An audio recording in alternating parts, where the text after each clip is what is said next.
அதே போன்று Abu Talha ரலியல்லாஹு தஆலா அன்ஹு அன்னவர்கள் விரல்கள் துண்டிக்கப்படுகிறது. அதிகமான 70க்கு மேற்பட்ட காயங்கள், வெட்டு காயங்கள் ஏற்படுகிறது அபூ தல்ஹா ரலியல்லாஹு தஆலா அன்ஹு அன்னவர்களுக்கு. அப்படி இருந்தும் பெருமானார் ஸல்லல்லாஹு அலைஹி வஸல்லம் அன்னவர்கள் இடையிலே அவர்கள் என்ன நடக்கிறது என்பதை நிமிர்ந்து பார்ப்பதற்கு அவர்கள் ஆசைப்படுகிறார்கள். அபூ தல்ஹா ரலியல்லாஹு தஆலா அன்ஹு அன்னவர்கள் நாயகம் ஸல்லல்லாஹு அலைஹி வஸல்லம் அன்னவர்களுக்கு கட்டளையிட்டவர்களா? நாயகம் ஸல்லல்லாஹு அலைஹி வஸல்லம் அன்னவர்களின் கட்டளையின் பிரகாரம் நடந்து கொண்ட அந்த சஹாபா பெருமக்கள் அல்லவா?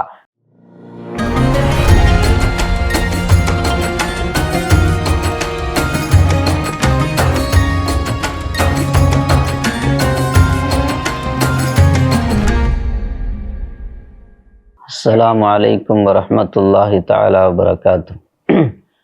அல்ஹம்துலில்லாஹி ரப்பில் ஆலமீன் வல் ஆகிபத்து லில் முத்தகீன் வஸ்ஸலாத்து வஸ்ஸலாமு அலா அஷ்ரஃபில் அன்பியாஇ வல் முர்சலீன் வ அலா ஆலிஹி வ அஸ்ஹாபிஹி வ அத்பாஇஹி வ அஹ்லி பைத்திஹி வ துர்ரிய்யாத்திஹி அஜ்மஈன். அம்மா பஅத். ஃபகத் கால அல்லாஹு தஆலா ஃபீ கலாமிஹில் கதீம் வ ஃபீ ஃபுர்கானிஹில் மஜீத். அஊது பில்லாஹி மினஷ் ஷைத்தானிர் ரஜீம். பிஸ்மில்லாஹிர் ரஹ்மானிர் ரஹீம்.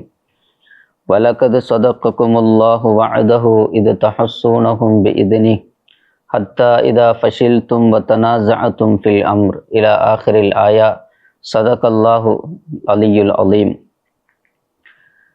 இருலோகம் படைத்து நல்லாட்சி புரிந்து கொண்டிருக்கும் ஏகவல்ல நாயன் அல்லாஹ்வுக்கு சுப்ஹானஹு வ தஆலாவை போற்றி புகழ்ந்தவனாய், சலாத்தும் சலாமும் அருள் நபிநாதர் கண்மணி நாயகம் முஹம்மது ரசூலுல்லாஹ் ஸல்லல்லாஹு அலைஹி வஸல்லம் அன்னவர்கள் மீதிலும், அவர்களின் வாழ்க்கை வழிமுறைகளை அணுகும் பிசகாது பின்பற்றிய உத்தம சத்திய சஹாபாக்கள், தாபிஊன்கள், தபா தாபியீன்கள், முஸ்லிமான ஆண்கள் பெண்கள் அனைவர்கள் மீதிலும் அல்லாஹுவின் சலாத்தும் சலாமும் என்றென்றும் நின்று நிலவட்டுமாக என்று வேண்டியவனாய்,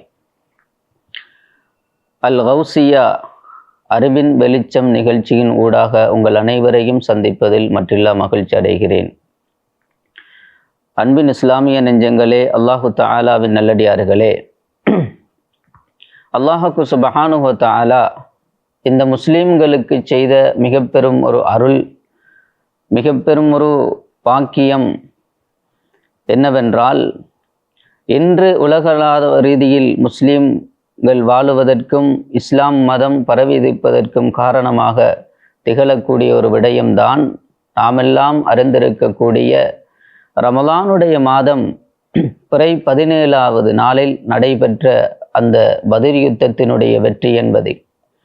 எனவே அந்த பத்ர் யுத்தத்தினுடைய அந்த வெற்றி முஸ்லிம்களுக்கு ஒரு மகிழ்ச்சியையும் ஒரு மிக பெரும் ஒரு சந்தோஷத்தையும் ஏற்படுத்தக்கூடிய ஒரு நிகழ்வாக இருந்திருக்கிறது என்பதை நாங்கள் அறிந்திருக்கிறோம். எனவே அந்த பத்ர் யுத்தத்தின் மூலம் அல்லாஹ்வுக்கு சுப்ஹானஹு வ தஆலா இந்த உலகத்திலே இஸ்லாம் மதம் இந்த அளவுக்கு பரவி இருப்பதற்கு ஒரு காரண கருத்தாவாக அந்த வெற்றியை ஆக்கியிருக்கிறான். எனவே அதன் அடிப்படையில் முஸ்லிம்களுக்கு எவ்வாறு ஒரு மகிழ்ச்சியை ஏற்படுத்தக்கூடியதாக அது அமைகிறதோ, அதே போன்று அந்த காஃபிர்களுக்கு, முஷ்ரிக்கீன்களுக்கு ஒரு பேரிடியாக மிக பெரும் ஒரு இழப்பாக அந்த பத்ர் யுத்தம் அந்த வெற்றி அவர்களை ஒரு கவலைக்குள்ளானதாக அவர்களை ஆக்கிவிடுகிறது. எனவேதான் இப்படிப்பட்ட ஒரு இழப்பை பொருளாதார ரீதியாகவும் அவர்களுடைய மத ரீதியாகவும் இப்படியான ஒரு நெருக்கடியை, ஒரு இழப்பை அவர்கள் சந்தித்த பொழுது, அந்த மக்கத்து காஃபிர்கள் எப்படியாவது இந்த முஸ்லிம்களை நாங்கள் பழி வாங்க வேண்டும், அவர்கள் எவ்வாறு எங்களை வீழ்த்தி அவர்கள் எவ்வாறு வெற்றி கொண்டார்களோ, வெற்றியை ஈட்டுக் கொண்டார்களோ, அதே போன்று அவர்களையும் நாங்கள் பழி வாங்க வேண்டும் என்ற ஒரு ஆவேசத்துடன், ஒரு நோக்கத்துடன் அவர்கள் எல்லாம் மீண்டும் முஸ்லிம்களுக்கு தாக்குவதற்காக வேண்டி, அவர்களுடன் போராடுவதற்காக வேண்டி தயாராகிறார்கள். எனவே அப்படி தயார் செய்யப்பட்ட ஒரு யுத்தம்தான் அந்த உஹது யுத்தம் என்று சொல்லக்கூடிய அந்த ஷவ்வாலுடைய மாதத்திலே நடைபெற்ற அந்த யுத்தம். அப்ப இந்த உஹது யுத்தம் நடைபெறுவதற்கு பிரதான காரணம் என்னவென்றால், பல காரணங்களை சொல்லுவார்கள். ஒன்று மார்க்க மதம் ரீதியான காரணங்கள், அதே போன்று சமூக ரீதியான காரணங்கள், பொருளாதார ரீதியான காரணம், அதே போன்று அரசியல் ரீதியான காரணம், இவ்வாறு பல காரணங்கள் இருக்கின்றன. எனவே இந்த பத்ர் யுத்தம் நடைபெற்றதன் காரணத்தினால் அந்த மக்கத்து காபிர்கள், குறைஷி காபிர்களுக்கு ஷாம் தேசத்துக்கு சென்று தாங்களுடைய வியாபார நடவடிக்கைகளை மேற்கொள்வது அவர்களுக்கு ஒரு கடினமாக இருந்திருக்கிறது.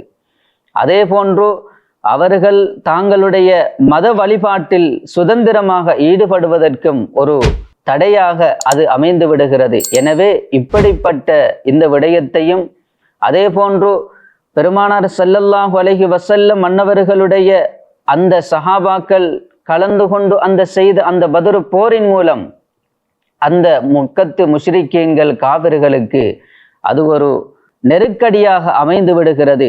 எனவேதான் இந்த முஸ்லிம்களை பழிக்கு பழி வாங்க வேண்டும் என்ற ஒரு நோக்குடன் அவர்கள் மக்கத்து காபிர்களை எல்லாம் அவர்கள் ஒன்று திரட்டுகிறார்கள். அபூ சுஃபியானுடைய தலைமையின் கீழ் ஒன்று திரட்டுகிறார்கள். எனவே அபூ சுஃபியான் ஷாம் தேசத்துக்கு சென்று வியாபாரம் செய்து வந்த அந்த லாபங்களை எல்லாம், அதே போன்று அவர்கள் ஏராளமானவர்கள் ஷாம் தேசத்துக்கு சென்று வியாபாரம் செய்து வந்த அத்தனை லாபங்களையும் ஒன்று திரட்டி, அதே போன்று அந்த மக்கத்து ஒவ்வொரு தெருவாக அவர்கள் அழைப்பு விடுக்கிறார்கள், அறிவித்தல் கொடுக்கிறார்கள். நீங்கள் எல்லாம் தயாராகுங்கள், எங்களுடைய உடைமைகள் பறிக்கப்பட்டிருக்கின்றன, அதே போன்று எங்களில் சிறந்தவர்கள் கொல்லப்பட்டிருக்கின்றார்கள். எனவே அதற்கு பதிலடி நாங்கள் கொடுக்க வேண்டும் என்று அவர்கள் அழைப்பு விட்டு அறிவிப்பு விடுக்கப்படுகிறது. எனவே அனைத்து மக்கத்து காபிர்களும் ஒன்று சேர்ந்து கிட்டத்தட்ட 3000 பேர்களை கொண்ட ஒரு படையை அபூ சுஃபியானுடைய தலைமையிலே ஒன்று திரட்டுகிறார்கள். எனவே இவ்வாறு ஒன்று திரட்டி இந்த படையுடன் அவர்கள் மதீனாவை நோக்கி பயணம் செய்கிறார்கள். இந்த விடயம் அருமை ரசூலுல்லாஹி ஸல்லல்லாஹு அலைஹி வஸல்லம் மன்னவர்களுக்கு எட்டுகிறது. இவ்வாறு 3000 பேர்களை கொண்ட ஒரு படையை ஒன்று திரட்டி அபூ சுஃபியானுடைய தலைமையிலே மதீனாவை நோக்கி வந்து கொண்டிருக்கிறார்கள் என்ற அந்த செய்தியை அவர்கள் கேள்விப்பட்டதுடன் அருமை நாயகம் ஸல்லல்லாஹு அலைஹி வஸல்லம் அன்னவர்கள் சஹாபா பெருமக்களை எல்லாம் ஒன்று கூட்டி பெருமானார் ஸல்லல்லாஹு அலைஹி வஸல்லம் அன்னவர்கள் ஆலோசனை செய்கிறார்கள். அதாவது ஒரு நபிக்கு வஹியின் மூலம் செயல்படுத்தக்கூடிய நடத்தக்கூடிய எல்லா விடயங்களையும் நடாத்தி செல்லக்கூடிய ஒரு நபிக்கு அவர் ஆலோசனை கேட்கிறது என்பது அவசியமான ஒன்றல்ல. இருந்த போதிலும் ஒரு எடுத்துக்காட்டாக, ஒரு சமூகத்துக்கு ஒரு முன்மாதிரியாக அருமை ரசூலுல்லாஹி ஸல்லல்லாஹு அலைஹி வஸல்லம் மன்னவர்கள் அந்த சஹாபா பெருமக்களிடத்திலே அனுமதி கேட்கிறார்கள், ஆலோசனை கேட்கிறார்கள். எனவே அதிலே இருந்த இளம் சஹாபாக்கள், பத்ர் போருக்கு கலந்து கொள்ளாத இளம் சஹாபாக்கள் சொல்லுகிறார்கள், நாயகமே யா ரசூலல்லாஹ், நாங்கள் இந்த யுத்தத்தை அங்கே உஹதுக்கு சென்று நாங்கள் அந்த யுத்தத்தை மேற்கொள்ளலாம் என்று சொல்லுகிறார்கள். அதே போன்று பத்ர் போரிலே கலந்து கொண்ட மூத்த சஹாபா பெருமக்கள் சொல்லுகிறார்கள், நாயகமே யா ரசூலல்லாஹ், அவர்களை இங்கே வரவழைத்து மதீனாவுக்குள் இருந்து நாங்கள் அவர்களை எதிர்கொள்ள முடியுமே, அவர்களுடன் யுத்தம் செய்ய முடியும் என்று சொல்லுகிறார்கள். பெருமானார் ஸல்லல்லாஹு அலைஹி வஸல்லம் அன்னவர்கள் சிறிது நேரம் மௌனமாக இருந்துவிட்டு சொன்னார்கள், நாங்கள் உஹதுக்கு சென்றே இந்த யுத்தத்தை நாங்கள் மேற்கொள்வோம் என்பதாக அருமை ரசூலுல்லாஹி ஸல்லல்லாஹு அலைஹி வஸல்லம் அன்னவர்கள் சொல்லுகிறார்கள். எனவே அதன் அடிப்படையில் வெள்ளிக்கிழமையினுடைய ஜும்மாவினுடைய தொழுகைக்கு பின்பு அருமை ரசூலுல்லாஹி ஸல்லல்லாஹு அலைஹி வஸல்லம் அன்னவர்கள் யுத்த கவசங்களை அணிந்து கொண்டு பெருமானார் ஸல்லல்லாஹு அலைஹி வஸல்லம் அன்னவர்கள் அந்த சஹாபாக்களை எல்லாம் கூட்டிக் கொண்டு செல்வதற்கு தயாராகிறார்கள். அதிலும் மூத்த சஹாபாக்கள் சொல்லுகிறார்கள், நாயகமே, இளம் சஹாபாக்களின் அந்த ஆலோசனை கிணங்க நீங்கள் இந்த முடிவை எடுத்திருக்கிறீர்கள் நாயகமே, அதை கொஞ்சம் பரிசீலனை செய்து பார்க்கலாமே என்று அந்த சஹாபாக்கள் பெருமானார் ஸல்லல்லாஹு அலைஹி வஸல்லம் அன்னவர்களை பார்த்து சொன்ன நேரத்தில் அருமை நாயகம் ஸல்லல்லாஹு அலைஹி வஸல்லம் அன்னவர்கள் சொன்னார்கள், ஒரு நபிக்கு யுத்த கவசத்தை அணிந்ததன் பிறகு அதை களைவது நல்லதல்ல, அது ஒரு அழகல்ல என்று சொல்லிவிட்டு பெருமானார் ஸல்லல்லாஹு அலைஹி வஸல்லம் அன்னவர்கள் 1000 பேர்களை கொண்ட ஒரு படையை ஒன்று திரட்டி கொண்டு தலைமைத்துவத்தை மேற்கொண்டவர்களாக அங்கே செல்லுகிறார்கள். செல்லக்கூடிய இடைவழியிலே அப்துல்லாஹ் இப்னு உபய் இப்னு சலூல், நயவஞ்சகர்களின் தலைவர் அப்துல்லாஹ் இப்னு உபய் இப்னு சலூல் என்பவன் அந்த சில சஹாபாக்களை குழப்பி அவர்களை திசை திருப்பி விடுகிறான். திருப்பி மீண்டும் அதே மதீனாவுக்கு அனுப்பி வைக்கிறான். மதீனா யுத்தம் நடப்பது அங்கல்ல, மதீனாவில் தான் என்று அவர்களை குழப்பி அவர்களை திருப்பி அனுப்பி விடுகிறான். எனவே பெருமானார் ஸல்லல்லாஹு அலைஹி வஸல்லம் அன்னவர்கள் எஞ்சிய சஹாபாக்களை அழைத்து கொண்டு செல்லுகிறார்கள். முஸ்அப் இப்னு உமைர் ரலியல்லாஹு தஆலா அன்ஹு அவர்களுடைய கையிலே அந்த கொடியை கொடுத்து பெருமானார் ஸல்லல்லாஹு அலைஹி வஸல்லம் அன்னவர்கள் அழைத்து செல்லுகிறார்கள். உடனே உஹது மலை அடிவாரத்தில் சென்றதற்கு பிறகு பெருமானார் ஸல்லல்லாஹு அலைஹி வஸல்லம் அன்னவர்கள் அந்த உஹது மலைக்கு முன்னால் இருக்கக்கூடிய ஒரு சிறிய மலை, ஜபலுர் ருமாத் என்று சொல்லக்கூடிய அந்த மலை, அந்த மலைக்கு மேலால் அருமை ரசூலுல்லாஹி ஸல்லல்லாஹு அலைஹி வஸல்லம் அன்னவர்கள் அம்பெய்வதில் மிகவும் தேர்ச்சி பெற்ற 50 சஹாபாக்களை அப்துல்லாஹ் இப்னு ஜுபைர் ரலியல்லாஹு தஆலா அன்ஹு அன்னவர்களுடைய தலைமையிலே அவர்கள் அங்கே நிறுத்தி வைக்கிறார்கள்.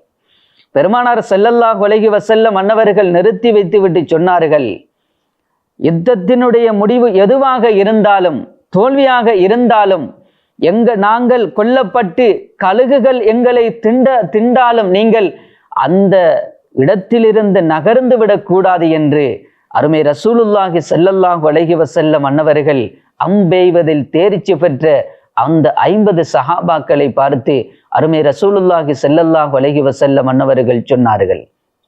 எனவே பெருமானார் ஸல்லல்லாஹு அலைஹி வஸல்லம் ஏனைய சஹாபாக்களை உஹது மலை அடிவாரத்திலே அணிதிரட்டி நிப்பாட்டி வைத்திருக்கிறார்கள். அந்த நேரத்திலே எதிரிகள் வருகிறார்கள், முஷ்ரிக்கீன்கள் காஃபிர்கள் வருகிறார்கள், அவர்கள் தாக்குகிறார்கள் இந்த முஸ்லிம்களை. அதே போன்று முஸ்லிம்களும் அவர்களை தாக்குகின்றார்கள். அந்த தாக்குதலின் மூலம் அவர்கள் எதிர்கொள்ள முடியாமல் அவர்கள் அங்கே விரண்டோடுகிறார்கள். ஒவ்வொருவர்களாக ஒவ்வொரு திசையை நோக்கி அவர்கள் செல்லுகின்றார்கள். இந்த நேரத்திலே அதாவது ஜபலுர் ருமாத்திலே இருந்த மலைக்கு மேலால் இருந்த அந்த சஹாபா பெருமக்கள், அம்பெய்வதில் தேர்ச்சி பெற்ற அந்த சஹாபாக்கள், நாங்கள் என்ன செய்வது, யுத்தம் முடிந்து விட்டதோ என்று அவர்கள் தெரியாமல், அவர்கள் யுத்தம் முடிந்து விட்டதோ என்ற நினைப்புடன் அவர்கள் கீழே இறங்குவதற்கு தயாராகிறார்கள்.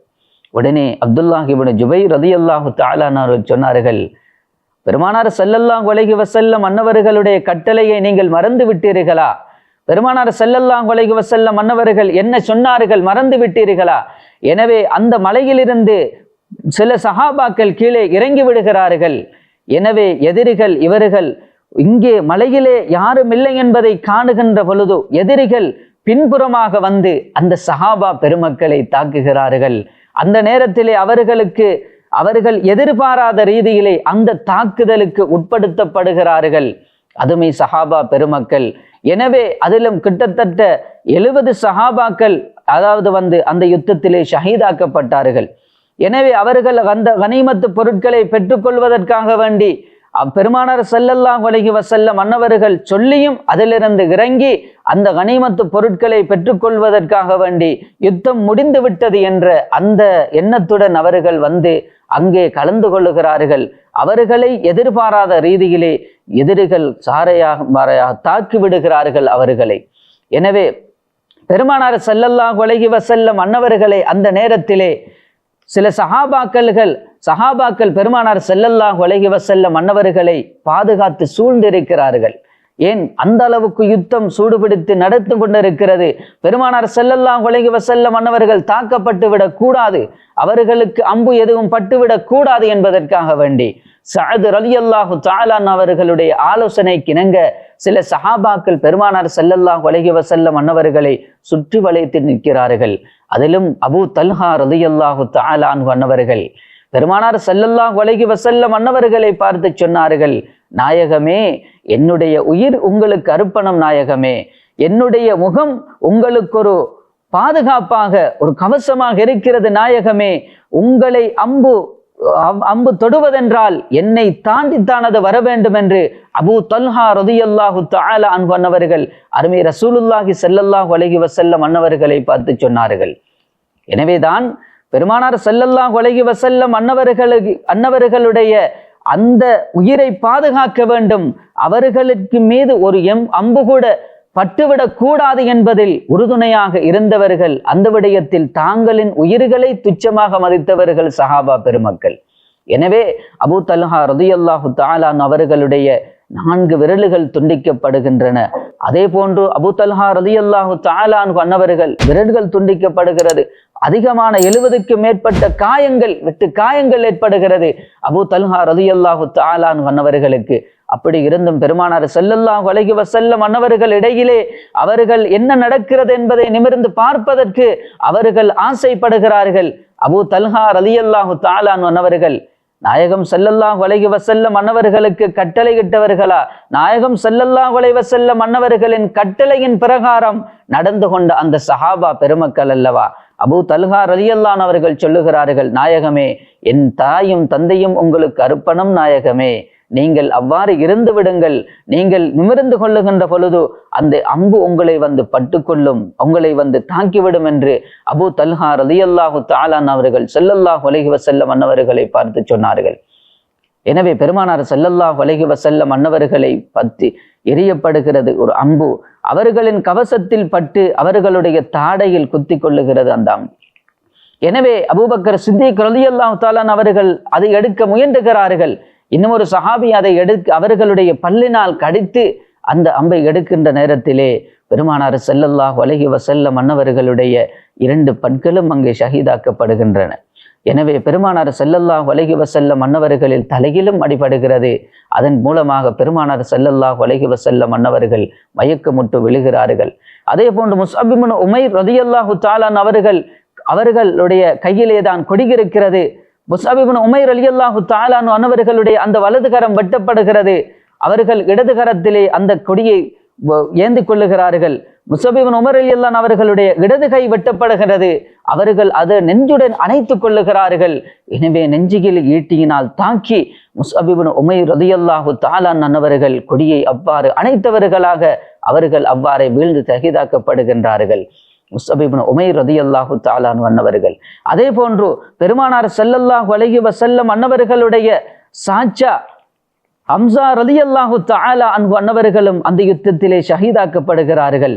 ஹம்ஸா ரலியல்லாஹு தஆலா அன்னவர்கள் பெருமானார் ஸல்லல்லாஹு அலைஹி வஸல்லம் அன்னவர்களுடைய அருமை சாச்சாவாக இருக்கக்கூடிய ஹம்ஸா ரலியல்லாஹு அவர்கள் அது பத்ர் யுத்தத்திலே ஹிந்தா என்று சொல்லக்கூடிய அந்த பெண்மணியினுடைய தந்தையை கொலை செய்ததன் காரணத்தினால் அதற்கு பழிக்கு பழி வாங்க வேண்டும் என்ற ஒரு ஆவேசத்துடன் இருந்தவள் ஹிந்தா என்பவள். எனவே அந்த வஹஷ் என்று சொல்லக்கூடிய அந்த அடிமையை வைத்து ஹம்ஸா ரலியல்லாஹு தஆலா அன்னவர்களை அவர்கள் கொலை செய்கிறார்கள், அவர்களை வீழ்த்தி விடுகிறார்கள். அது மட்டுமல்ல, பெருமானார் ஸல்லல்லாஹு அலைஹி வஸல்லம் அன்னவர்களுடைய சாச்சா ஹம்ஸா ரலியல்லாஹு தஆலா அன்னவர்கள் அது மட்டுமல்ல அவர்களுடைய அந்த நெஞ்சை பிளந்து அவர்களுடைய ஈரலை எடுத்து சப்பி துப்புகிறாள் அந்த ஹிந்தா என்ற அந்த பெண்மணி. எனவே இதை பார்த்த பெருமானார் ஸல்லல்லாஹு அலைஹி வஸல்லம் அன்னவர்கள் அதிகமாக கவலைப்படுகிறார்கள், அதிகமாக அழுகிறார்கள். பெருமானார் ஸல்லல்லாஹு அலைஹி வஸல்லம் அன்னவர்கள் தன்னுடைய சாச்சாவின் நிலையை பார்த்து. எனவே இப்படிப்பட்ட பெரும் சஹாபாக்கள் அந்த யுத்தத்திலே ஷஹீதாக்கப்பட்டார்கள். அதே போன்று பெண்களும் அந்த யுத்தத்திலே கலந்து கொண்டார்கள். எனவே இந்த உஹது யுத்தம் என்பது அதாவது மிகவும் அர்ப்பணிப்புடன் சஹாபாக்கள் தாங்களுடைய உயிரையும் துச்சமாக மதித்து அர்ப்பணிப்புடன் செய்த ஒரு யுத்தம்தான் இந்த உஹது யுத்தமாக இருந்து கொண்டிருக்கிறது. எனவே அன்பின் இஸ்லாமிய நெஞ்சங்களே, அல்லாஹு தஆலாவின் நல்லடியார்களே, அது எங்களுக்கு எதை கற்றுத்தருகிறது என்று சொன்னால், ஒவ்வொரு முஸ்லிமும் இஸ்லாத்துக்கு எதிரியாக இருக்கக்கூடிய ஒவ்வொருவர்களையும் நாங்களும் எதிர்கொள்ள வேண்டும். இஸ்லாத்துக்காக வேண்டி நாங்கள் எங்களை ஈடுபடுத்தி கொள்ள வேண்டும். எங்களுடைய சொத்துக்களாக இருந்தாலும் சரி, எங்களுடைய உயிர்களாக இருந்தாலும் சரி, அனைத்தையும் இஸ்லாத்துக்காக வேண்டி அர்ப்பணித்து நாங்கள் இஸ்லாத்துக்காக வேண்டி அனைத்தையும் தியாகம் செய்ய வேண்டும் என்ற விடயத்தை இது கற்றுத்தருகிறது. எனவே அனைத்து சஹாபாக்களின் தியாகங்களை உள்ளடக்கிய யுத்தம்தான் அந்த உஹது யுத்தமாக இருந்து கொண்டிருக்கிறது. எனவே அந்த யுத்தத்தின் மூலம் நாங்கள் பெறக்கூடிய அந்த படிப்பினை இது எல்லா அன்று தொற்று இன்று வரைக்கும், இன்று முதல் கியாமத்துடைய நாள் வரைக்கும் இஸ்லாம் மதத்துக்கு எதிரான விரோதிகள் இருந்து கொண்டே இருப்பார்கள். எனவே அவர்களை நாங்கள் எதிர்கொண்டு அவர்களை நாங்கள் வீழ்த்தி இஸ்லாம் மதத்திற்கு சார்பாக இஸ்லாம் மதத்திற்கு தியாகம் செஞ்ச ஒரு உணர்வுடன் நாங்கள் நடந்து கொள்வதற்கு எல்லாம் வல்ல அல்லாஹ் எம் அனைவர்களுக்கும் அருள் பாலிப்பானாக. வஆகிரு தஅவானா அனில் ஹம்துலில்லாஹி ரப்பில் ஆலமீன். வஸ்ஸலாமு அலைக்கும் வரஹ்மத்துல்லாஹி வபரகாத்துஹு.